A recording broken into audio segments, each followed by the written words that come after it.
Yeah,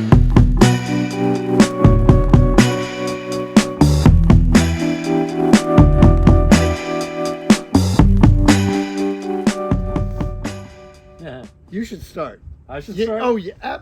You're the producer. Well, I'm just you're Captain Paul. All right. Today we had a video that we put together. This is the first video in a series of videos, and what we wanted to do and start this video series was the topic being: should I buy a boat Or not. or not? Right? Or what are the options? You know, I want to get into sailing. Or boat ownership and those kind of things. What should I be thinking about? So we had the luxury of interviewing a couple of Captain Paul's clients. You want to talk about Tim and Rich? Sure, I'd be happy to talk about Tim and Rich, but just thought I'd take a second and say it's an incredible February day. You're thinking about your boat. I'm thinking about my boat. We're all thinking about sailing out here on the Chesapeake or wherever else you may be. It's a darn busy time of year, and everyone's gearing up for the boating season. Well, what about people who haven't quite bought a boat yet, or maybe they're thinking about it? And that's what we're working on today. But if you have a boat, you're always thinking about your boat. Ain't that true? That's correct. Yeah, I mean, I'm constantly down at the boat yard when I can be working on the boat and getting her prepped for my adventures that I want to be on. And we talked with Tim and Rich today, and you can see it in their bones too. Like, a day like this fires people up to be thinking about getting out there on the water, or at least even just getting on the boat and messing with stuff. Tim is always thinking about boats. He knows he doesn't want to own a boat now, and that's what we chatted with him about. Rich bought his boat a few years ago because he always wanted it, and he was the right kind of person to buy a boat. Tim wasn't really quite ready, as we all came to see. But here it is, this February day. Rich is coming down here from the Washington suburbs down to Galesville, just east of Washington, just south of where we are. And what's he doing on this incredible February day? He's messing with his boat. He's scrubbing the water line of the boat to get it ready, and he's thinking about painting it. And we also spoke briefly with the yard manager, Fred, there, because Fred's ready. Fred's ready to paint the boat and drop it in the water for him. And Rich never used to put it in the water this early, but when you get a day like this, you're raring to go. Yeah, it gets you fired up. So it's the weather is still, I mean, it's a beautiful day. It's still a little bit cold, but we can see with the yard we went to today and the people that we talked with that things are getting into full swing. So as people are dreaming about what this is about, or getting their boat ready, or should I buy a boat, these are the kind of conversations you want to listen to, where it's just that tangible examples of should I buy a boat. An awful lot of people should own a boat who really want one. An awful lot of people who really want one for various reasons probably should not own a boat. But beyond that, there's a lot of ways to get into sailing, to get out on a boat, to go sailing. For example, you may have a FWB, friend with boat. You may want to join a club. You may want to join chartering. You may want to get involved with the sailing school, like right across the creek here, the Annapolis Sailing School, where Mike started off. He took some ASA classes. Yep. There's a J World here in Annapolis around the corner. There's a Dream Yacht Charter. There's my business, a non-sequitter sailing tours. There's many ways to get into boating. For those that really should own a boat and really want to take that leap, great, you can do that, but it's a big leap. For those of you that really aren't sure, or you're thinking about it, there's all kinds of opportunities. And so we meet with Rich and Tim, and they talk about their separate stories that I was very fortunate enough to work with them to actually bring them together. And one of whom I said, yeah, you really should buy a boat. And he did. And the other, I said, no, I don't think it's time for you yet. And Right. he's come to agree with that. Yep. So today we started our interviews with Tim. It was via Zoom at Captain Paul's house in Eastport here outside of Annapolis. And No, we're part of Annapolis now, even though we had a mock secession. oh, there you go. And then after that, we were lucky enough to have lunch with Rich, and you'll see that in the interview here. And his dog. And his dog, Augie. Awesome dog. So why don't we get right into it? Yep.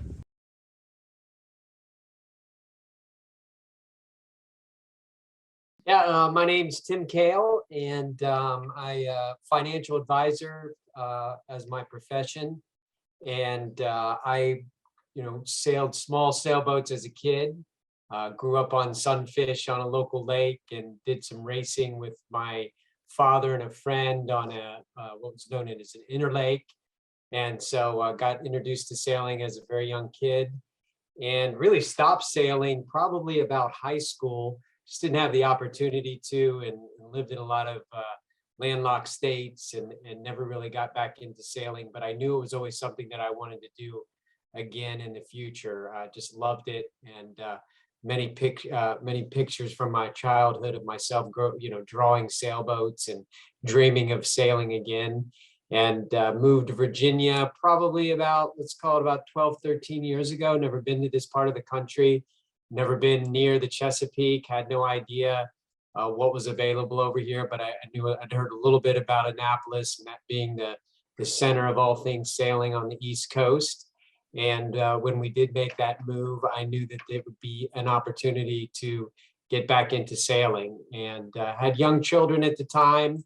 And it wasn't until 2018 that I decided it was time to get into sailing. And I signed up for an ASA course down at Deal. And I was looking for a place to stay that was really going to sort of immerse me in the sailing experience. And I just happened to find an Airbnb that was Paul's Boat. And so Paul's Boat allowed me to stay on a boat while I was taking the 3-day sailing course in Deal. And I met Paul at the time, and it was just very fortuitous in terms of getting sailing experience, sailing with Paul, learning about sailing. Paul introduced me to a number of people that really made it easy for me to get into sailing. And this is where I am today. And I'm sure we'll talk about that journey since I first met Paul in 2018. Yeah. So, I mean, it's interesting because, I don't know, for me, part of my life is like this, I've wanted to get into sailing, and I kind of jumped headfirst into, just bought a boat and went nuts with it. And had thought about it after the fact, and I've been asked the question from some family members and some friends, knowing what you know today and having gotten on the boat versus then, would you have still bought a boat? And I don't know if I can answer that. I love having the boat. It does serve as a hobby, as those kind of things. But I do feel like there's probably a more correct way to get into it, and maybe dip my toe in the water instead of buying the boat first. So did you have the idea when you met Paul that, hey, I want to buy a boat?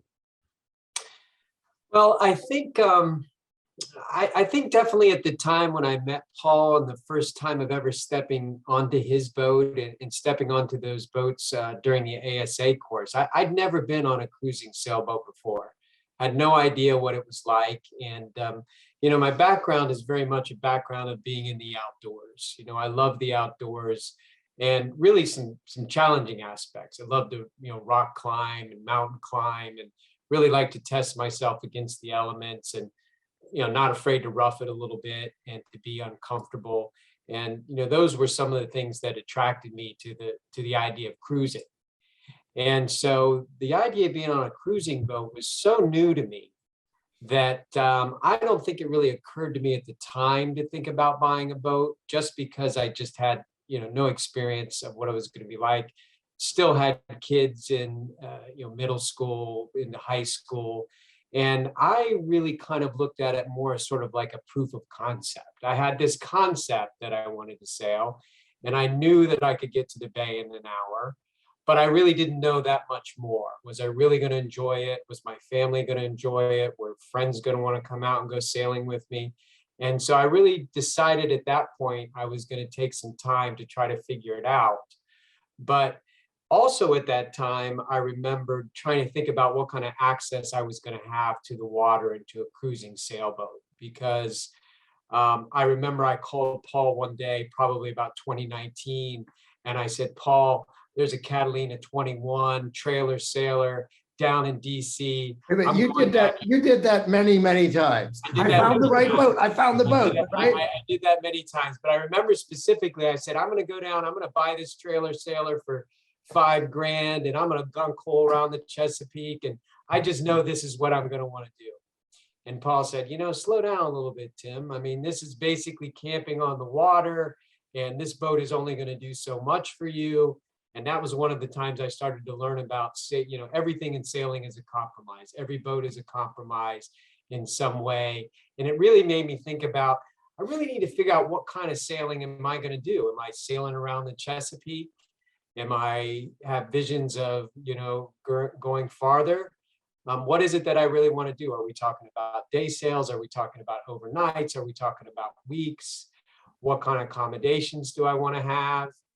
And the best thing that happened with that boat is I went and looked at the boat and said, this is not the boat I want to own. And I stepped back and I said, let me take some time. And that's when I really started watching the videos, right? That's when I first saw, Sailing Delos. And that's when I first saw Sailing Umo. And that's when I started realizing there is so much that I can see and learn just from watching these videos. And what I appreciate about a lot of these these videos is they don't just show you the great spot, the great sport part of owning a boat. They got into, the maintenance. And for me, that wasn't anything that was overly concerning, just because I've always been pretty handy and been happy to get my hands dirty and learn about how to fix things. So I just knew that was really kind of part of it. But I just really started down this road of just really trying to absorb and soak in as much as I could. Lots of conversations with Paul, hanging around boats a little bit more, and really just trying to figure it out, and decided that I was going to kind of take my time and again sort of prove this concept is really what it came down to. And in some ways, I'm still proving the concept. You learn about, do family members really want to go sailing with you? Who's going to go with you? You need a crew a lot of times when it comes to sailing. But I also found the sailing community, for the little bit that I had time to get to know, also created opportunities too that I thought I might be able to take advantage of. Right. So Tim is one of a handful of clients that I've interacted with that I've said, hold off, explore other options to get into sailing. And one of the avenues I've used is I've recommended people to join the Park Lawn Sailing Club in Galesville, Maryland, that I knew very well. And it's worked out for many, many people. There are people that got into the sailing club at Park Lawn and then bought their own boat, because one of the things you have to do in Park Lawn is volunteer maintenance time. And they have 3 mid-range cruising sailboats. Interesting thing that happened at the same time was another client I began working with, coming from a very different stage in life, very different perspective. Gentleman named Richard that we're going to introduce you to eventually. Tim and Richard working with me at the same time. And I had long discussions with each of them. And basically to Tim, I think he'll corroborate. I said, Tim, it's not a good idea for you to get a boat now. Move into it, because he's a busy man, mid-career, blended family, other pursuits, other hobbies. And I said, if you're ready to marry a boat, go get a boat. Sure. Rich, on the other hand, older gentleman, retired, kids have flown the coop. He really, really wanted a boat. And what I did with him is help him figure out, okay, well, what is it you need? What is it you're looking for? What is it you want to do? Because one of the problems or challenges I get all the time is somebody says, oh, I've never been into boating, but I want to get a boat. And I found this boat and I think it's really cool. And I said, let me guess. It's in great shape and it's got a great price on it. And they go, how did you know that? Same reason that Tim, as a financial advisor, knows some people are going to come to him with the exact same question. I found a penny stock, right? it's got a great deal. It's going to make me a lot of money and there's no risk, right? Am I, Yeah. so maybe you want to elaborate on how you and Rich got together and Sure. both of you started to get into this. Amazing opportunity. I'll never forget. I got to go with Paul and Rich to pick up the boat off the Magathie River. And we drove, and it was a great story. This is a one owner boat from the mid 80s that this former, what was the Navy frogman that turned into Navy SEAL had this boat behind his house. And I'll never forget, it was the first time I got to get in a boat and look at the bilge. I remember Paul looked at me like I was crazy. I said, "This is the first bilge I've ever seen, Paul. This is amazing." And, Paul, Rich and I sailed and learned and studied with Paul. We did 4 days of intense study on Rich's boat, learning Rich's boat. And it was just an amazing experience to learn about a boat and get that firsthand experience. I was staying on the boat. And Rich and I have had a wonderful relationship. We sail several times a year, try to get together whenever we can. And I've just learned a lot from that experience of sailing with Rich. And having somebody that you can sail with is a tremendous opportunity to be able to go out and sail with someone that you get along with and you enjoy spending time together. And that's exactly what's happened with Rich and I. Now, Park Lawn, I really, as I learned about Park Lawn, and at the time was looking at my other club type opportunities, and I knew a little bit about a club that was available down in Deal through the, I think it's Annapolis, or it's Annapolis Sailing Academy. I'm trying to remember exactly the name. It's just called the Sailing Academy. Sailing Academy, yes, thank you, Paul. So Sailing Academy had also some boats in a club type environment. So I had a little bit of feel of what that was like and what the cost was involved. But Park Lawn, I think, is really like no other.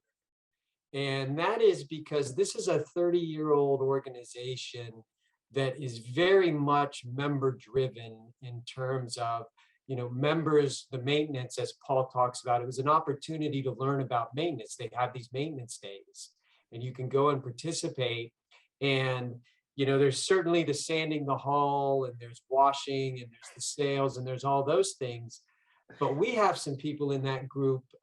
We've got a gentleman who owned his own auto repair business who works on the engines, and the opportunity to, to go through an engine, to learn about the engine, to see the maintenance, all those things are available to me.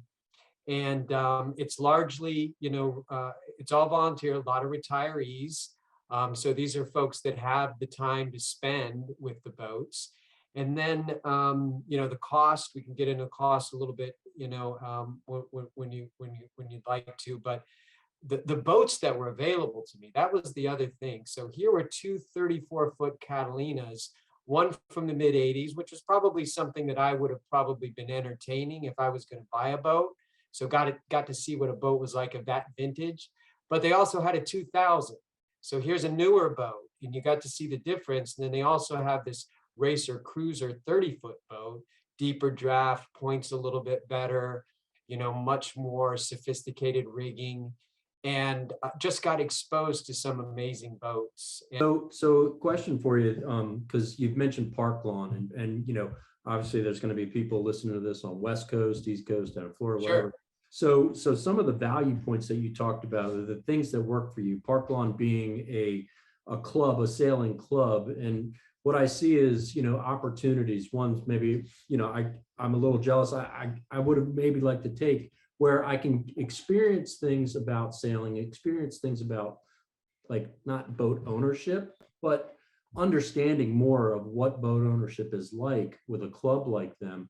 And then you mentioned really a lot of member activity and a good organization. So if somebody is in another location, maybe up north or wherever, these sound like the things that they should be looking for in a boat club, right? And when they're talking to a boat club, and not your typical, I've seen down in Florida where it's like, hey, we've got a fleet of boats and you can take them out. And that's one thing, yeah. Right? But when it's truly an organization that sounds like focused on sailing and kind of the sailing aspects for their members, helping each other. That sounds like a true value, like what you're getting out of Park Lawn that some people would look for in their local spots, right?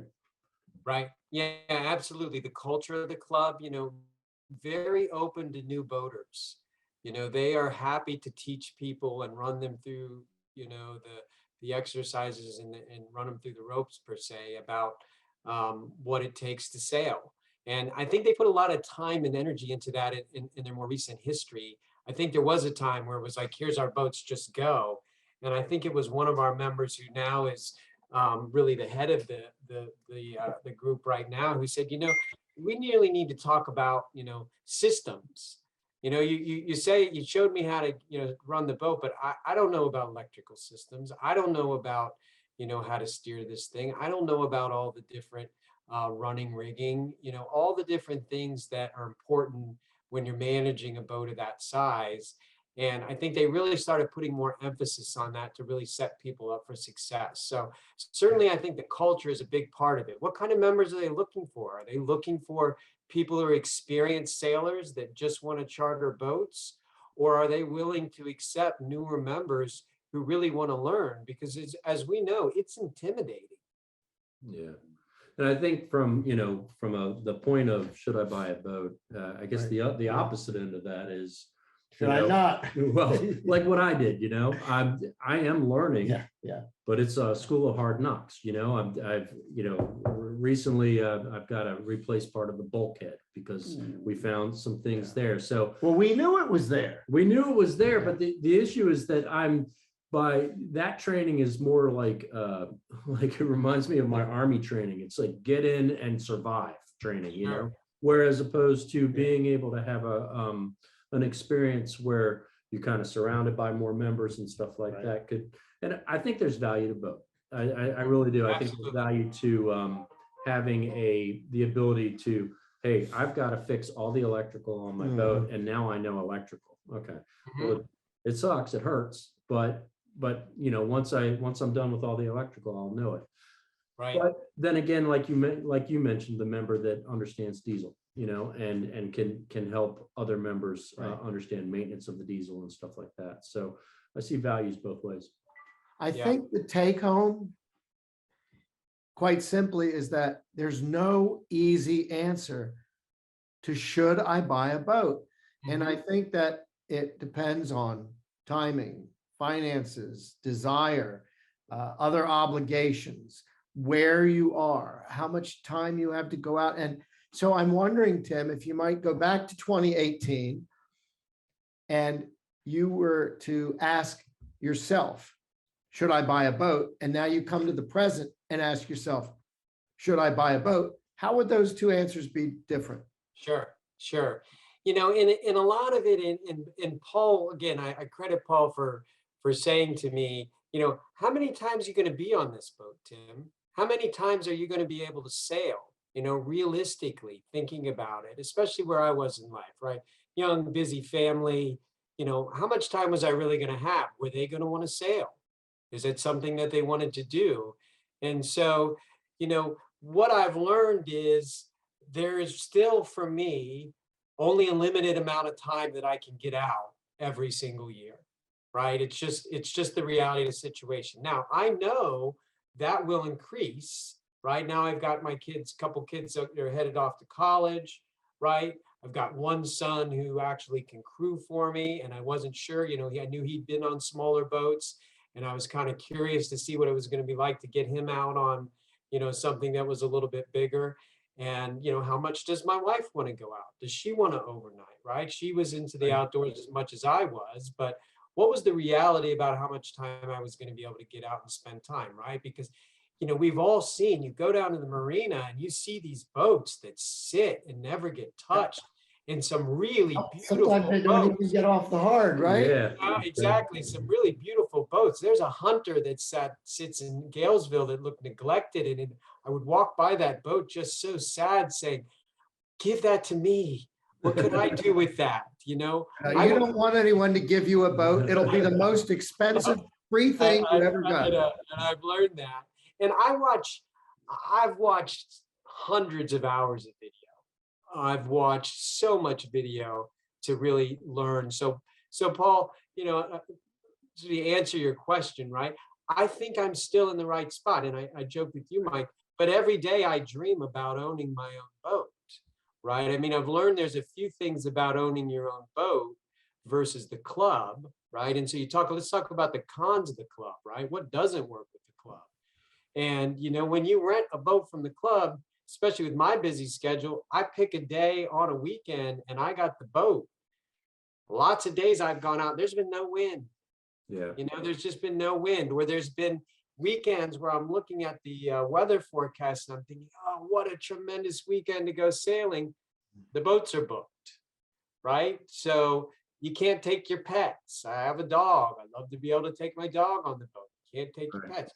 Not allowed to have open beer on the boat, right? I mean, there's just all these different things that sort of create some limitations. That'd be a deal killer for me and Mike. Yeah, no open beer. Yeah. So, there's a few cons in there that make it challenging. Now, fortunately with Park Lawn, the boats are almost always, available. Mhm. And I mean, you talk about, it's nice being in a club that's got some boats from the mid 80s because they've replaced cores, right? They've done that type of work, right? They've done engine overhauls. They're constantly sanding. They've replaced all kinds of rigging. You get exposure to that. I mean, if I join a club that's all got newer boats, you don't really get a taste of that. Right. You just don't know what rot looks like until you've been in a boat that's from the 80s. And so I'm in the right spot. As much as I often say, oh, there's the boat, I really should get my own boat. I always come back to, you're not ready, Tim. You're just not really. And what kind of sailing do I really want to do? We know that sailing on the Chesapeake is different from other things, right? You talk about especially just draft. Paul saw me get excited with a friend who wanted to buy a boat with, fairly deep draft. Oh, yeah. And it was a blue water boat. And again, it was more of my friend's idea. He's kind of a dreamer. And, we realized that it's got some benefits for blue water, but it's not really a Chesapeake boat. It's really not. And again, that's the biggest thing I've learned. Every boat has trade-offs. Yeah. There is no perfect boat. People think I'm going to find the perfect boat. It doesn't exist. And anyone with experience buying a boat, even those people that have sailed their whole lives, will tell you that there are trade-offs and compromises that you make with every boat. And that's really where I am. And so I'm still in the right place. Fortunately, I have Rich to go sailing with. I have Park Lawn, right? I have Paul. I'm in the right spot. But as I think about aging and retirement and things like that, will I own a boat one day? I'm pretty confident I'm going to own a boat one day. But the timing will be right when I do it. Wow. Good story. Yeah. Now what? Now we look at people that own boats and Right. see the pros and cons there. And I can attest to some of those for sure. And we're going to go and talk to Rich.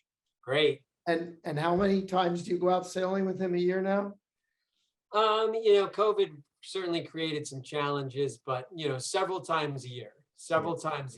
And Rich is great. He'd never put up a spinnaker before. And last year he went to Bacon's and he had him take a look at the spinnaker that he got and gave him some ideas and rigging. And he and I went out there. Neither one of us had ever put up an asymmetrical spinnaker before. And, we just figured it out. It was the right day with the right wind. And, he and I have had some great experiences. That's great. All right. Well, super appreciate your time with us, Tim. Yeah, And absolutely. I look forward to one day you also coming down and seeing my boat down in Love Harrison to. Harbor and maybe we can hang out and have a beer. I'd love I think to. you should have him clean the bilge. You clean the head.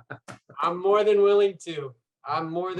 That's how you learn, Awesome. That's how you Awesome. learn. Well, So consider me a friend with a boat. I Wait a appreciate minute. that. That's an FWB. It's not friends with benefits. It's friends with a boat. boat. Thank you. I appreciate that. I look forward to it. All right. Thanks, Tim. Thank All you. right.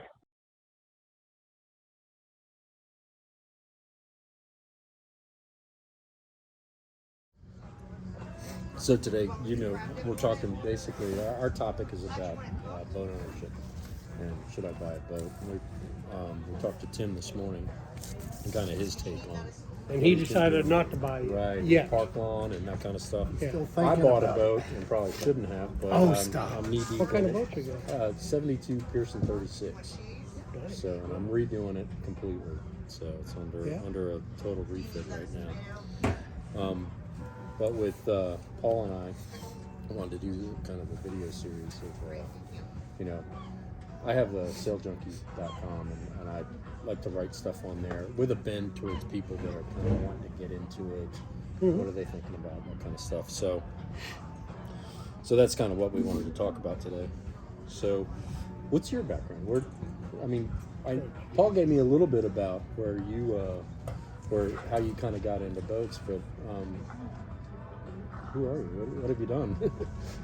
Well, I've been sailing since I was young, but could never justify with the family and working and all that the amount of money it takes to and the time to maintain a boat. So I would rent or lease or go take classes to get on board and that kind of thing.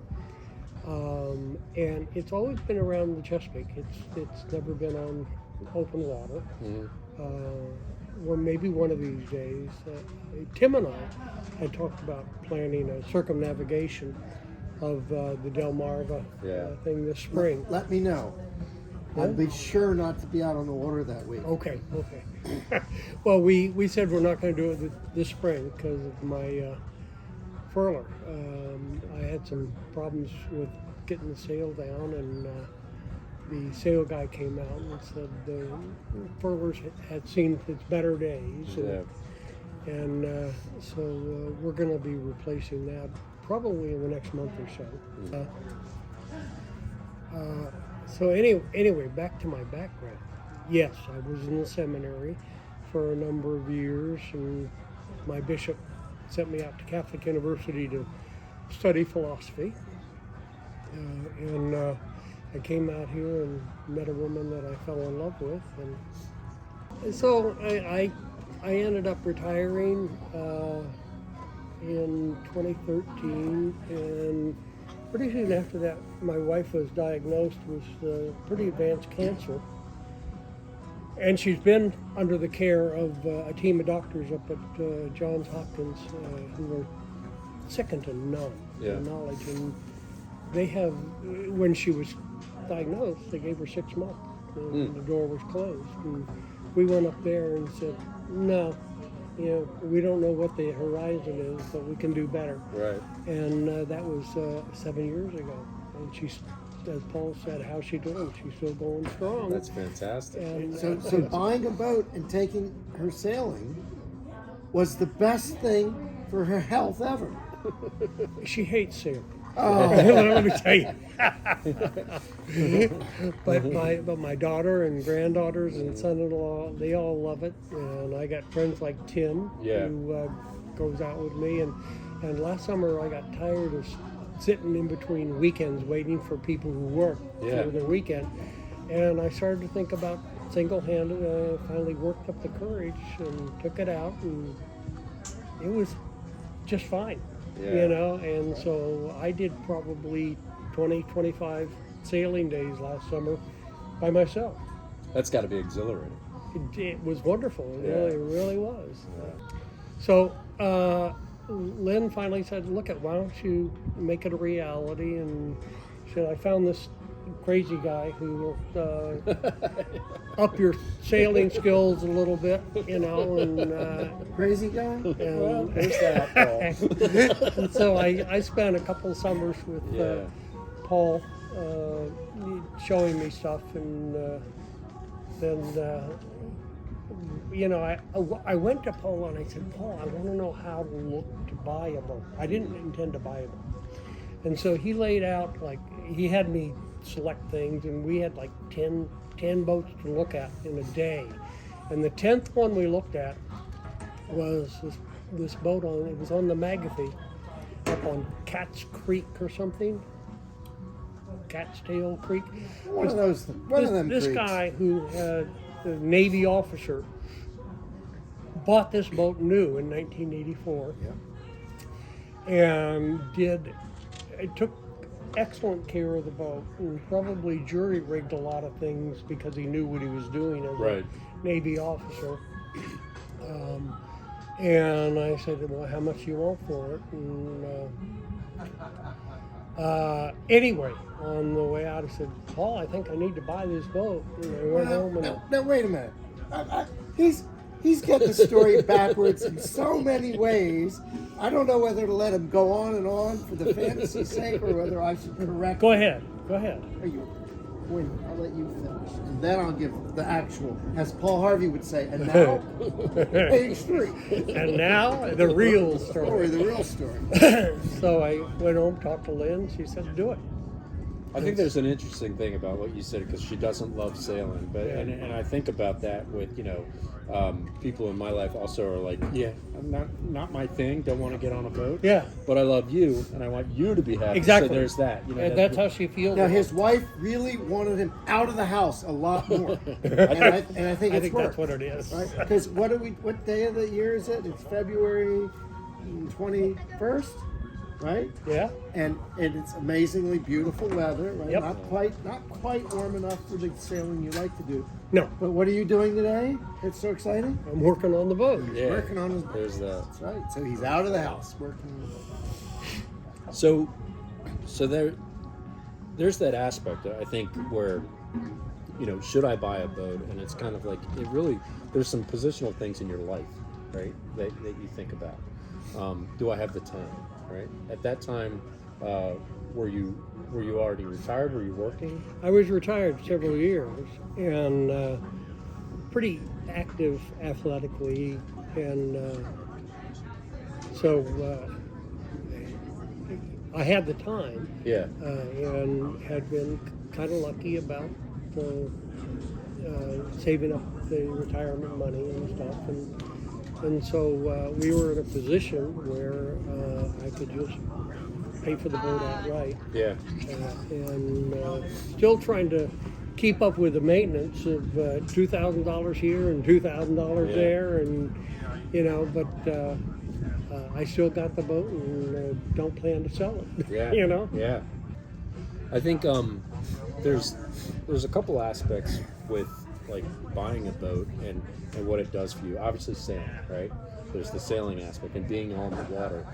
But I think there's also another aspect to it too, where like with my boat, I'm connected to the boat and I like working on it. I like being a part of the boat. I like sitting on the boat and Yeah. just and having a beer on the back of the boat every once in a while after Yeah. I've done a hard day's work on it. And it's a thing. It's my thing, and I think there's aspects to boat ownership that are beyond, pulling up the sails. Oh, if you don't like maintaining the boat, don't buy it. Right. Yeah, I find myself sitting on my boat or just going down there. I've got a plan, a mission, but I feel I run a company, and we got about 75 employees. It can get hectic. And some days I feel like with work, like, have I made a difference? But then when I go down on my boat and I've got my tools and I work on the bulkhead or I work on whatever aspect of my boat, it's like therapy sometimes to be down there. Yeah, I have a good background in philosophy, and I left it academically, but I still think about it a lot. And the boat is very much of a Zen sort of place, where you can go and, like you said, it's yours, whether you're sailing or you're sitting on it or you're working on it. It's just, look, you're on the water, and I've always found the water to be therapeutic and calming, and really, just enjoy it, Yeah.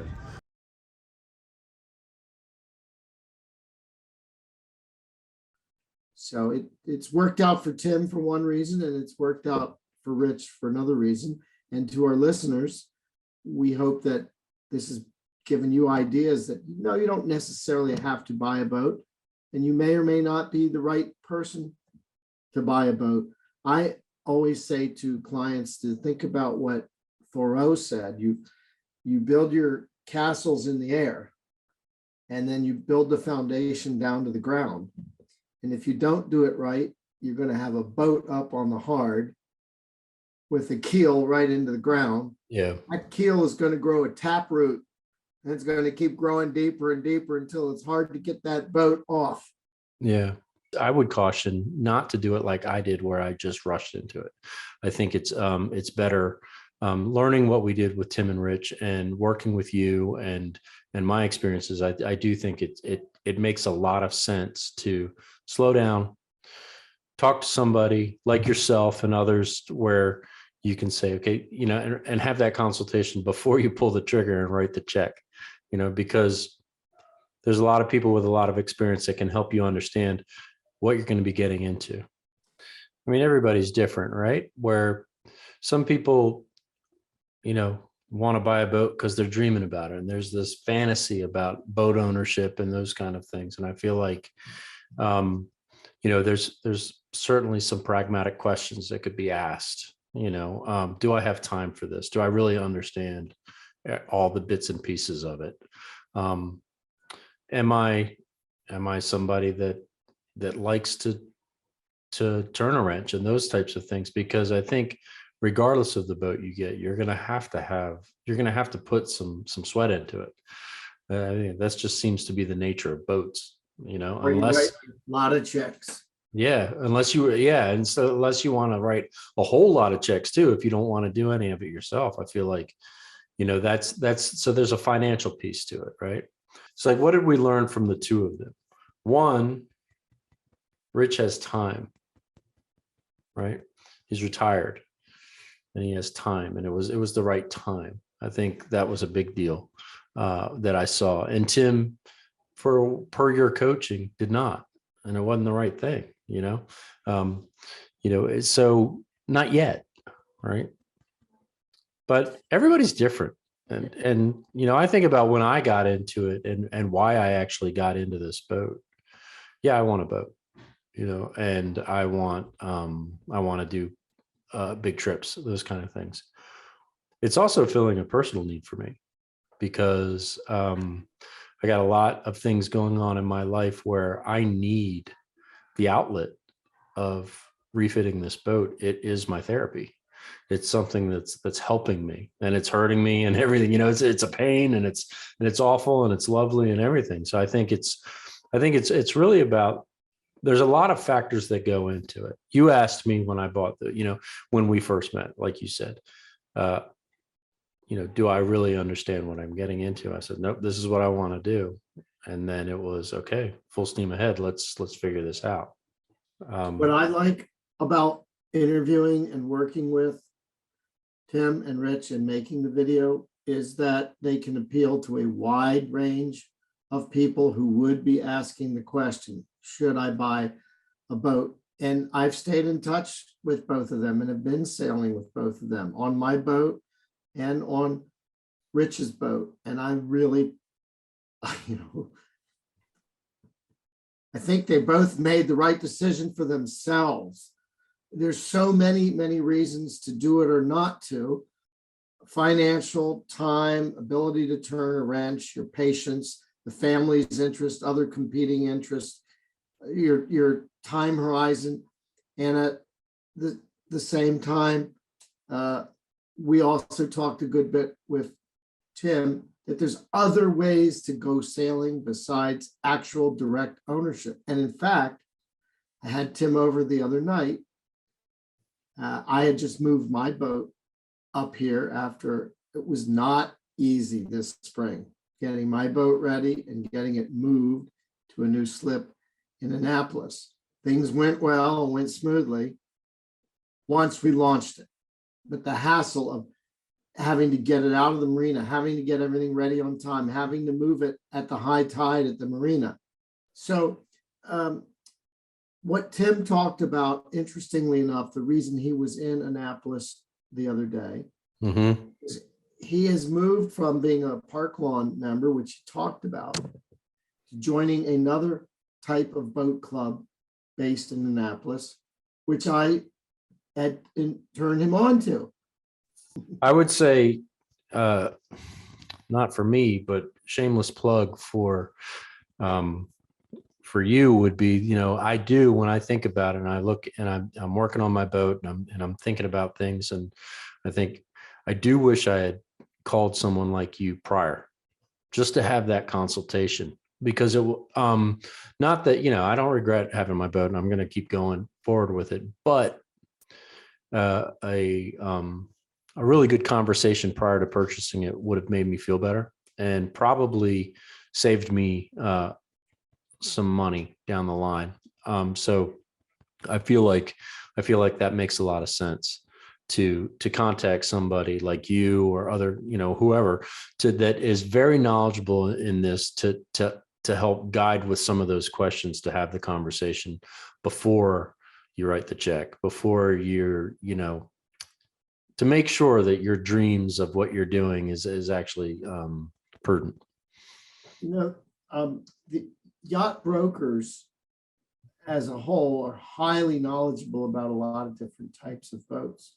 And a lot of yacht brokers are good, straightforward people that will work on your behalf and help you with your best interest in figuring out what works, what's right, what isn't, because they want you to be a satisfied client.